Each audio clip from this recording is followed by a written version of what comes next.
The sound of my daughter screaming from inside our house made my blood turn to ice.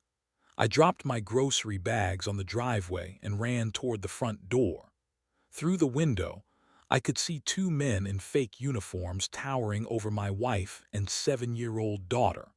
One of them was pointing at my little girl while shouting about violations and safety concerns. My wife was backing away, pulling our daughter behind her, but these strangers were advancing. The bigger one was reaching for some kind of official-looking document. The other one was moving toward my child. 20 years of Navy SEAL training kicked in. Every instinct I had developed in combat zones around the world suddenly focused on one single mission: protect my family, at any cost. I reached for the door handle, and that is when I heard the words that changed everything. The bigger man looked down at my terrified daughter and said, "We have legal authority to remove this child from an unsafe environment." That was the moment I realized these fake HOA enforcers had just made the biggest mistake of their lives. 6 months earlier, everything seemed perfect. My wife Sarah and I had finally found our dream home, a beautiful 2-story house with a big backyard in what looked like the safest neighborhood in town. After 2 decades of deployments and moving from base to base, we were ready to plant roots somewhere our daughter Emma could grow up happy and secure. The realtor never mentioned an HOA.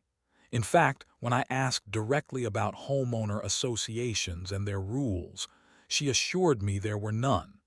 No monthly fees, no ridiculous restrictions about paint colors or lawn height, just a quiet street where families could live in peace.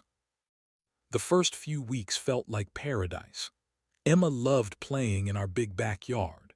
She would spend hours on her swing set, laughing and calling for us to watch her go higher and higher. Sarah started a small garden by the kitchen window. I finally had a garage where I could work on my motorcycle without worrying about base housing regulations. Our neighbors seemed friendly enough. The elderly couple next door, Mr. and Mrs. Patterson, brought us cookies and welcomed us to the neighborhood. The young family across the street waved every morning as they loaded their kids into their minivan for school. But I started noticing things. Small details that most people would miss, but 20 years of military training had taught me to pay attention to patterns and inconsistencies. There were official-looking notices appearing on mailboxes around the neighborhood. Yellow citations tucked under windshield wipers of cars parked in driveways. I saw Mrs. Patterson arguing with 2 men in uniforms on her front porch one afternoon. When I walked over to check if she needed help, the men quickly left, and Mrs. Patterson just shook her head and went inside. A few days later, I was checking our mail when I found our first citation. It was printed on official-looking letterhead with a logo I did not recognize.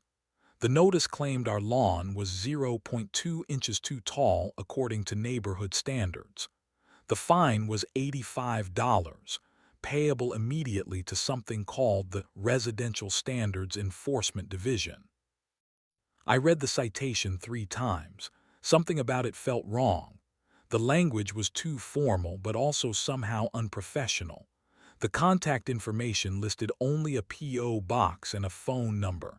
No street address for an office. No website. No reference to any specific HOA bylaws or covenants. That evening, I showed the citation to Sarah over dinner. Emma was coloring at the kitchen table, humming quietly to herself. Sarah looked worried as she read through the document. "Did you measure the grass?" she asked. "I did. It is exactly 1 3/4 inches tall, well within normal range for any reasonable standard." I took the paper back and studied it again. This whole thing feels like a scam. "Maybe we should just pay it," Sarah said quietly. $85 is not worth making enemies with neighbors. But I could not shake the feeling that paying would be a mistake. In the military, you learn that bullies only get worse when you give them what they want. You also learn to trust your instincts when something does not add up. I decided to do some research. 3 days later, they came to our door. I was in the garage working on my motorcycle when I heard voices in our front yard.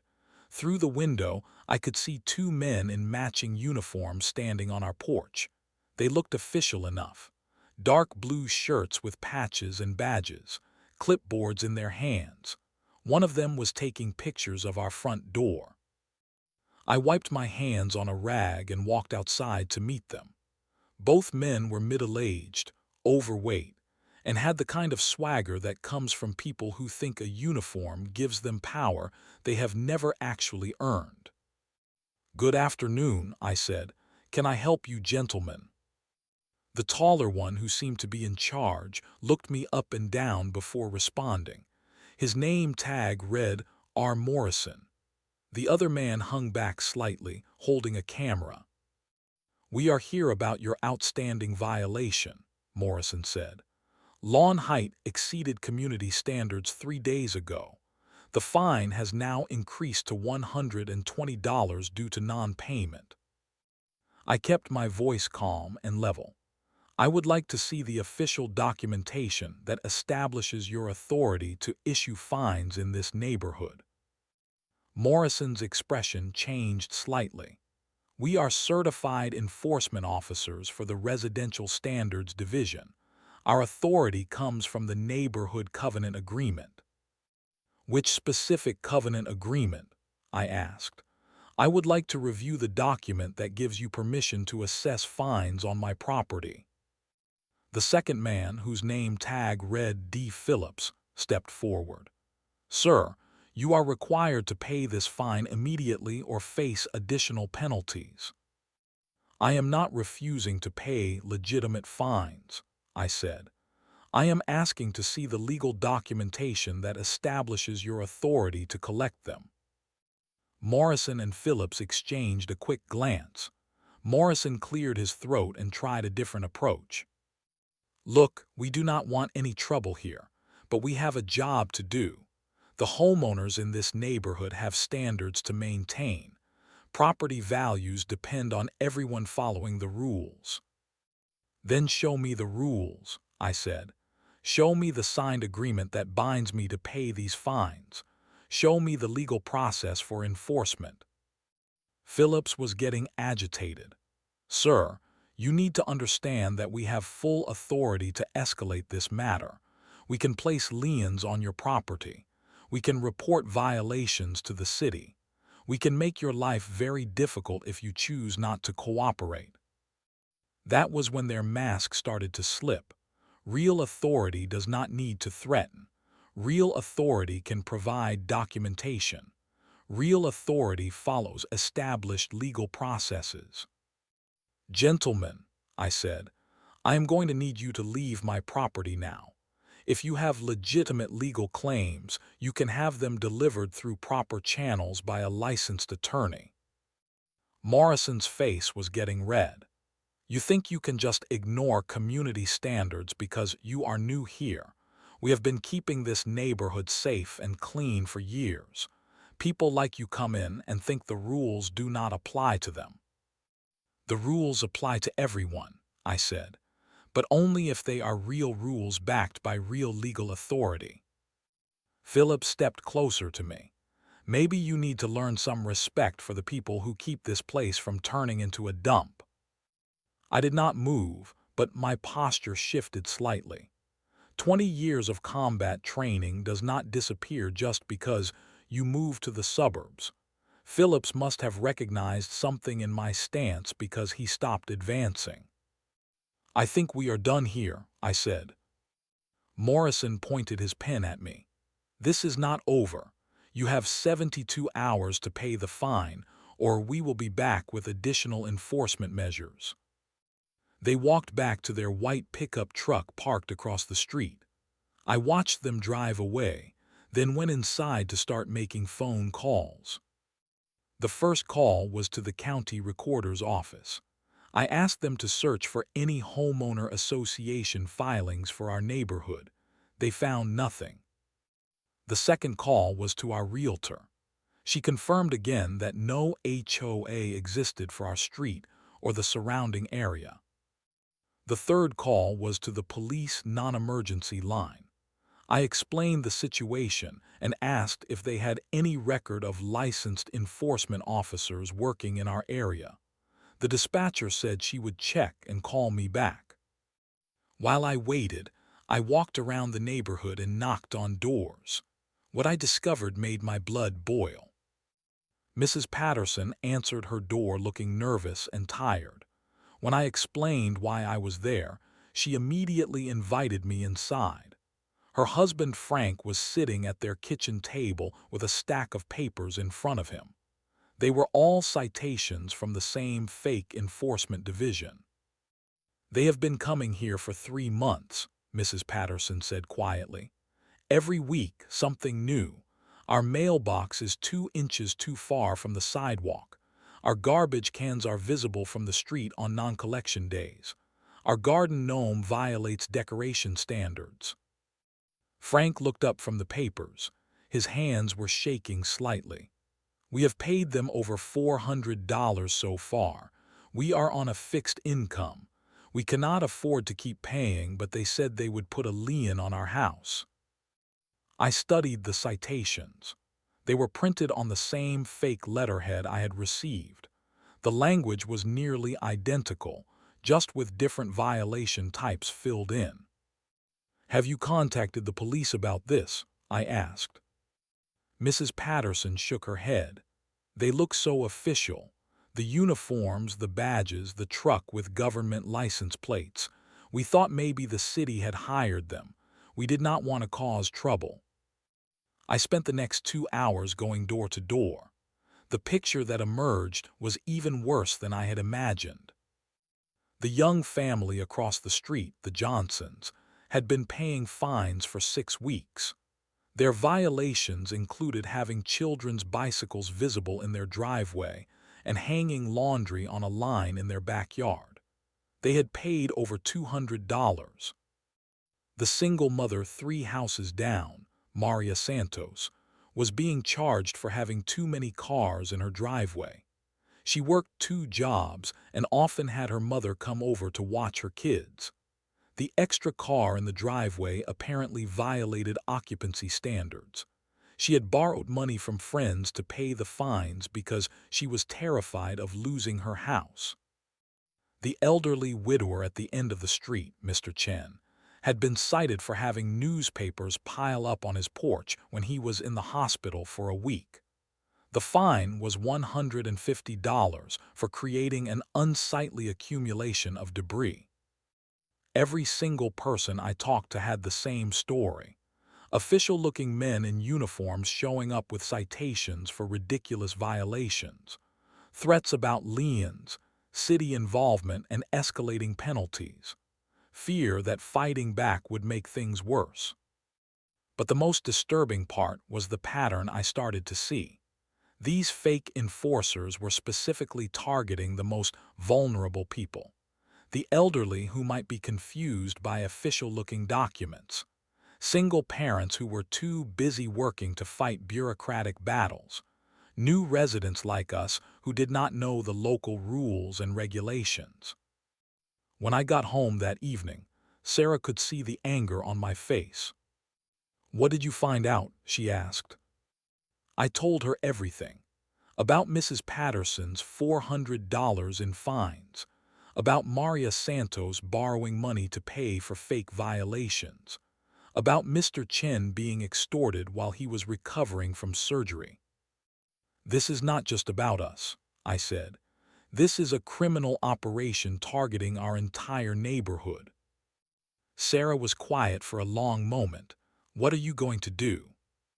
"I am going to stop them." The next morning, I called the police again and reported what I had discovered. The officer who took my report said they would look into it, but warned me that these types of civil disputes could take months to resolve through official channels.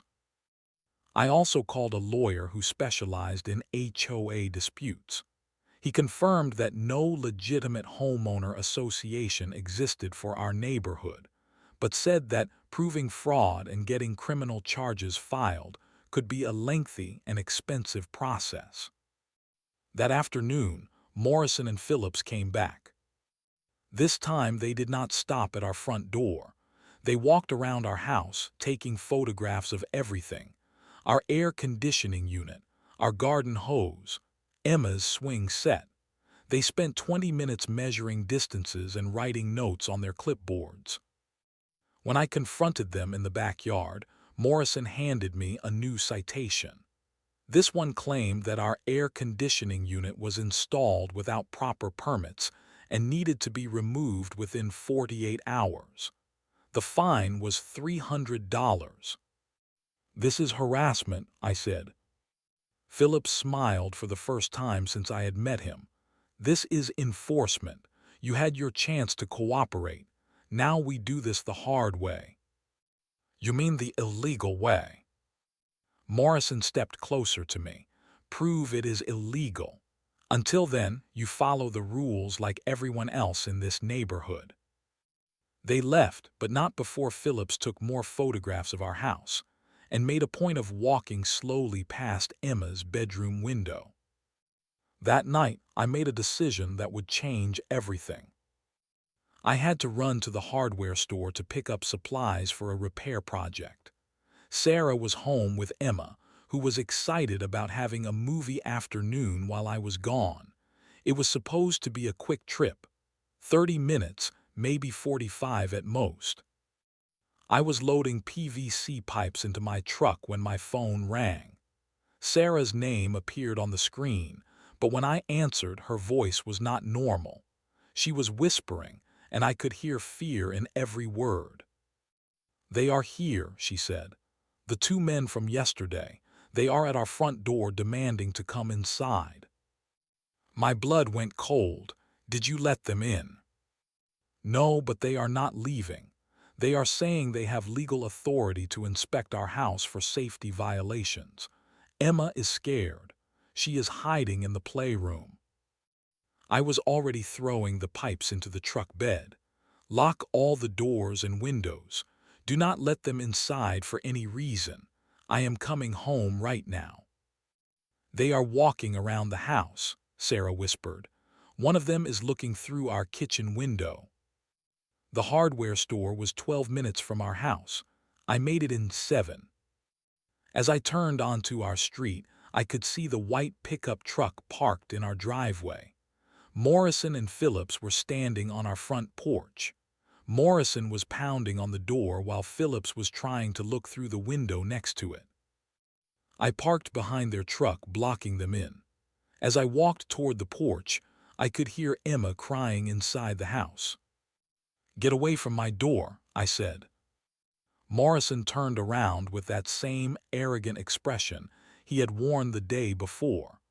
"We are conducting an official safety inspection of this property." "You have no authority to inspect anything. Leave my property immediately." Phillips was still trying to peer through our window. "Sir, we have received reports of potential safety hazards involving a minor child. We are required to investigate." That was when I realized they had escalated this far beyond fake HOA fines. They were now claiming authority over child safety. They were threatening my daughter. "What safety hazards?" I demanded. Morrison pulled out his clipboard and read from it. "Unsecured playground equipment in the backyard, improperly stored chemicals in the garage, blocked emergency exits." Every single claim was fabricated. Emma's swing set was properly anchored and inspected. I kept no chemicals in the garage except basic car maintenance supplies, all properly stored. Our emergency exits were completely clear. "Those are all lies," I said. "That is for us to determine," Phillips said. "We need to inspect the interior of the house to ensure the child is in a safe environment." I stepped between Phillips and our window. You are not inspecting anything. You are trespassing on my property. Morrison handed me another official-looking document. This is a temporary safety order. We have authority to remove any children from environments that pose immediate risks to their well-being. I read the document quickly. It was the same fake letterhead, but this time they were claiming authority under child protection statutes. The language was designed to sound official and frightening. From inside the house, I could hear Emma still crying and Sarah trying to comfort her. "This document is fraudulent," I said. "You have no authority to remove anyone from this house." "Sir, please step aside so we can complete our inspection," Morrison said. "If you interfere with a child safety investigation, you can be arrested for obstruction." Phillips was moving toward the door again. "We just need to verify that the child is in a safe environment. This will only take a few minutes." I blocked his path. "You are not going inside my house." Morrison pulled out his phone. "Sir, I am calling for backup. You are interfering with official duties." "Call whoever you want," I said, "but you are not going near my family." That was when Phillips made his fatal mistake. Instead of waiting for his fake backup, he decided to push past me toward the door. "The child needs to be removed for her own safety," he said, reaching for the door handle. Through the window, I could see Emma pressed against Sarah, both of them terrified as these strangers tried to force their way into our home. 20 years of military training condensed into a single moment of absolute clarity. These men were threatening my daughter. They were terrorizing my family in our own home. They had no legal authority, no legitimate purpose, and no intention of stopping. I grabbed Phillips's wrist as he reached for the door handle. "I warned you," I said. The movement was precise, controlled, and devastatingly effective. I twisted Phillips's wrist in a direction it was never designed to go while simultaneously applying pressure to his elbow joint. The technique took less than 2 seconds to execute. The sound of his radius bone snapping was clearly audible. Phillips dropped to his knees, screaming. His right arm hung at an unnatural angle, and his fake citation clipboard scattered across the porch. Morrison froze for a moment, staring at his partner writhing on the ground. Then he reached for something on his belt. Whether it was a weapon, a radio, or just more fake documentation, I did not wait to find out. I stepped toward Morrison and delivered a controlled strike to his solar plexus. Not enough to cause permanent damage, but enough to drop him to his knees and leave him gasping for air. "You broke my arm," Phillips was still screaming. "You broke my arm." "Your arm will heal," I said calmly. "My daughter's trauma from you threatening to take her away might not." Morrison was trying to crawl toward their truck, still struggling to breathe. I walked over and kicked his clipboard away from him. "Where are you going?" I asked. "I thought you had official duties to perform."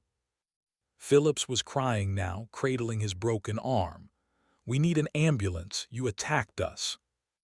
I defended my family from strangers who were trying to force their way into my house and remove my child.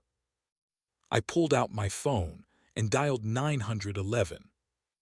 911, what is your emergency? This is Michael Thompson at 847 Maple Street. I need police and an ambulance. 2 men attempted to force entry into my home and threatened to kidnap my daughter. They are both injured and need medical attention. The dispatcher asked me to stay on the line and explain what happened. I gave her a clear, factual account of the confrontation while watching Morrison and Phillips struggle on my porch. Within minutes, I could hear sirens approaching. The first police car arrived just as Phillips was trying to stand up using the porch railing for support. Officer Martinez stepped out of his patrol car and quickly assessed the scene. Two injured men on a porch, one man standing calmly with his hands visible, and the sound of a woman and child crying inside the house. "Sir, please step away from the injured parties," Officer Martinez said. I raised my hands and moved to the middle of my front yard. "Officer, I am the homeowner. I called 911. These men were attempting to force entry into my house." The ambulance arrived 30 seconds later. The paramedics immediately began treating Phillips's broken arm, while Morrison sat against the porch railing, still struggling to catch his breath. A second police car arrived, followed by a supervisor. Within 10 minutes, my front yard looked like a crime scene. Officer Martinez approached me, after speaking briefly with the paramedics. "Can you tell me what happened here?" he asked. I explained the entire situation, the fake HOA citations, the investigation I had conducted in the neighborhood, the escalation to child safety threats, the attempt to force entry into my house. "Do you have any of these citations they gave you?" Officer Martinez asked. I went inside to get the papers while the paramedics loaded Phillips into the ambulance. Sarah and Emma were huddled together on the couch. Emma was still sniffling, but she had stopped crying. "Are the bad men gone?" Emma asked. "They are gone, sweetheart. They will not be coming back." I kissed the top of her head and grabbed the fake citations from the kitchen counter. When I returned outside, Officer Martinez was examining Morrison, who was now handcuffed and sitting in the back of a patrol car. The supervisor, Sergeant Williams, was waiting for me. "Mr. Thompson, I understand you have military experience," Sergeant Williams asked. 20 years Navy SEALs. I retired 2 years ago." Sergeant Williams nodded. "That explains the precision of the injuries. Can you show me these documents they gave you?" I handed him the stack of fake citations. He examined them carefully, then showed them to Officer Martinez. "We have been getting reports about these guys for weeks," Officer Martinez said, "but nobody wanted to press charges because they looked official." "They are not official at all," I said. "There is no HOA in this neighborhood, no legal authority for any of these fines. It is a complete scam targeting elderly and vulnerable residents." Sergeant Williams walked over to the patrol car where Morrison was sitting. He spoke to him for several minutes, then returned.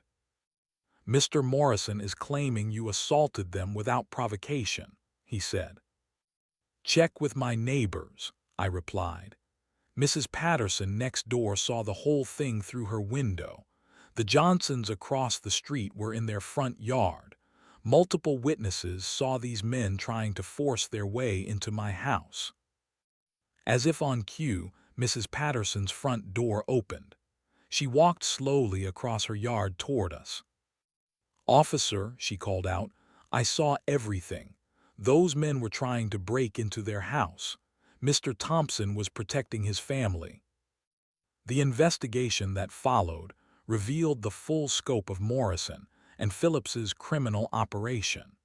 What had started as simple extortion through fake HOA citations had evolved into a sophisticated scheme targeting multiple neighborhoods across 3 counties.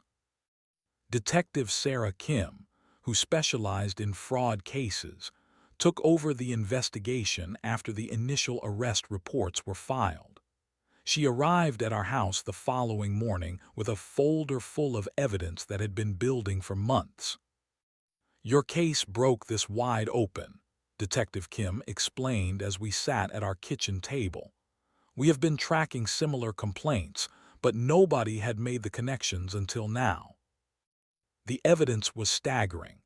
Morrison and Phillips had been operating their fake enforcement scheme for over 2 years. They had collected more than $40,000 in fraudulent fines from elderly residents, single parents, and new homeowners who did not know how to verify their claims. The uniforms, the truck, even the official-looking documents were all part of an elaborate con, Detective Kim said. They researched vulnerable neighborhoods where people were less likely to question authority or could not afford to hire lawyers to fight back. But the child endangerment angle was new. Detective Kim explained that Morrison and Phillips had apparently decided to escalate their tactics when people started refusing to pay the fake fines. They were betting that parents would pay anything to avoid having their children removed from their homes, she said, even if the threat was completely fabricated. The investigation revealed that they had used the same child safety threats against 3 other families in our area. Maria Santos, the single mother down the street, had borrowed $800 from her family to pay fake safety violation fines after Morrison and Phillips claimed they would report her to Child Protective Services. Mr. Chen, the elderly widower, had been told that his grandson could not visit him anymore until he paid fines for creating an unsafe environment.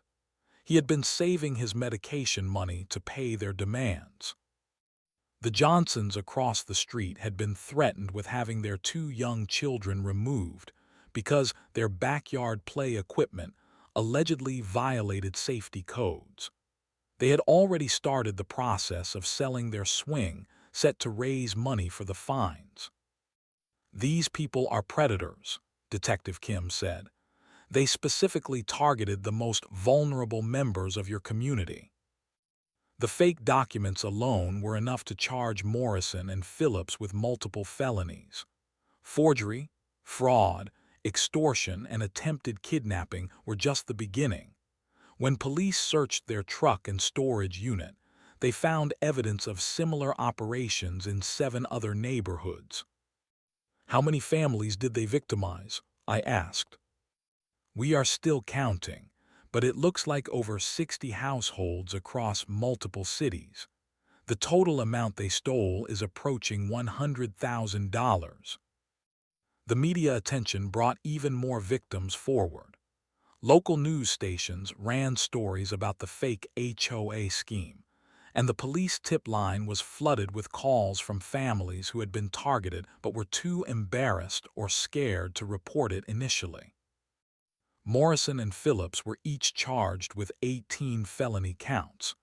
Their bail was set high enough that neither could afford to get out of jail while awaiting trial. But the most satisfying part of the investigation was watching our neighborhood come together. Mrs. Patterson started a support group for residents who had been victimized. The Johnsons organized a community watch program with real oversight and accountability. Maria Santos got her borrowed money back through the Victim Restitution Fund. You did not just protect your own family, Detective Kim told me. You protected dozens of families who were too frightened to fight back. Emma started playing in our backyard again, without looking nervously toward the street. Sarah began sleeping through the night without checking the locks on our doors multiple times. The fake enforcers were gone, but the real community they had tried to destroy was stronger than ever. 6 months later, our neighborhood had transformed into something completely different from what Morrison and Phillips had tried to create through fear and intimidation. Instead of fake authority and manufactured violations, we had built genuine community connections based on mutual respect and shared responsibility. Emma was back to spending hours on her swing set, but now she had friends from up and down the street who came over to play. The Johnsons' kids brought their bicycles over for races in our driveway. Mrs. Patterson taught Emma how to plant flowers in small pots that she could keep in her bedroom window. The community watch program that emerged from our experience was everything the fake HOA enforcement was not. It was transparent, voluntary, and actually focused on keeping families safe rather than generating revenue through manufactured violations. We elected Mr. Chen as our coordinator because everyone trusted his judgment and he had the time to organize meetings. Maria Santos volunteered to handle communications because her work in customer service made her excellent at resolving conflicts between neighbors. The Johnsons took responsibility for organizing family events that brought everyone together for positive reasons instead of citations and fines. Mrs. Patterson became our unofficial historian, helping new residents understand the real story of our neighborhood and how to recognize scams in the future. I found myself in the role of security advisor, helping neighbors identify legitimate authority from fake officials. The police department asked me to speak at community meetings in other neighborhoods about recognizing and reporting similar fraud schemes. The most important lesson, I always told these groups, is that real authority can always provide documentation and never needs to threaten you to get compliance. Detective Kim kept us updated on the criminal proceedings against Morrison and Phillips. Both men eventually pled guilty to avoid trial, and each received sentences of 5 to 8 years in state prison. The restitution orders required them to pay back every dollar they had stolen, plus damages for emotional distress. More importantly, the publicity from their case led to legislation requiring all legitimate HOA enforcement officers to carry state-issued identification and follow specific procedures for issuing violations and collecting fines. Your willingness to fight back changed the law for everyone, Detective Kim told me during the final case meeting. But the real victory was smaller and more personal. Emma no longer asked about bad men coming to our house. Sarah started gardening again, expanding her small plot by the kitchen window into a full backyard project that became the envy of the entire street. I realized that my 20 years of military service had prepared me for exactly this kind of situation. Not the physical confrontation, which lasted only seconds, but the leadership challenge that followed. Building trust, organizing community response, and protecting people who could not protect themselves. The motorcycle in my garage became a weekend hobby instead of an escape from neighborhood stress. I started teaching Emma basic maintenance tasks, showing her how to check tire pressure and clean the chain. She was fascinated by how all the parts worked together to make something powerful and reliable. "Daddy, could you teach me to fight like you did with those bad men?" she asked one afternoon while we were working on the bike. "The most important fighting skill is knowing when not to fight," I told her. "But when someone threatens your family, you do whatever is necessary to protect them." She thought about that for a moment, then nodded seriously. "Will you teach me to recognize fake people who pretend to have authority?" "That is the most important lesson of all," I said. Our neighborhood learned that lesson together. We learned to question authority that cannot provide documentation. We learned to support each other when facing intimidation tactics. We learned that standing up to bullies encourages others to find their own courage. Most importantly, we learned that real community safety comes from neighbors watching out for each other, not from fake enforcers trying to profit from manufactured fear. Emma went back to playing in our yard without worry, and that was the only victory that really mattered.